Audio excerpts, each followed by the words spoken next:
এ আমি একটা নতুন ব্লগ নিয়ে চলে এলাম। হাই বন্ধুরা, দেশ থেকে যারা দেখছো বা দেশের বাইরে থেকে যারা দেখছো তাদের সকলকে রং বেরং 24 চ্যানেলে স্বাগত জানাচ্ছি। এখন সন্ধেবেলায় চা নিয়ে বসে গেছি। আজকে রাধাষ্টমী, সকলকে জানাই প্রীতি ও শুভেচ্ছা।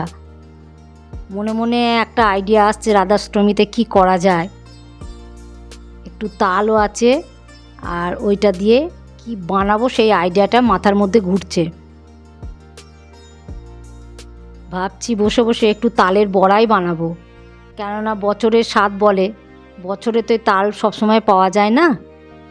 এই তালটা মানে যতই খায় মনও ভরে না, আর পেট তো ভরেই না, মনে হয় খেয়েই যায়।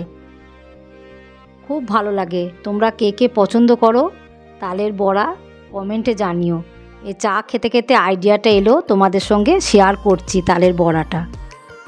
এই যে এখানে তাল মেখে রেখেছি, একটু ময়দা, সুজি, অল্প একটু চালের গুঁড়ো, একটু পোস্ত আর মৌরি সব দিয়ে মেখে রেখেছি। আর এখানে কড়াইতে বসিয়ে দিয়েছি তেল। এবার আমি একে একে তালের বড়াগুলো ভেজে নেব। যে তালের বড়াগুলো সব কড়াইতে দিয়ে দিয়েছি একে একে। এবারে অল্প অল্প করে বড়াগুলো ভেজে নিচ্ছি আমি। এই যে আজও বানালাম তালের বড়া। এবার একটু একটু করে তালের বড়াগুলো সব ভেজে নিই অল্প অল্প করে। এবার এটা ভাজা হয়ে গেছে, এটাও তুলে নেব। খুব সুন্দর চারিদিকে গন্ধ উঠছে, গন্ধতে ম ম করছে। তালের বড়া ভাজলেই জানো খুব সুন্দর সেন্ট ওঠে। এটা তো খুব যত্ন সহকারে বানাচ্ছি, খেতে কেমন হবে সেটা খেয়েই বোঝা যাবে। এখন সেটা বলতে পারবো না, কেননা গরম তালের বড়া খাওয়া যায় না। আর এটা গোপুসোনা খুব পছন্দের জিনিস।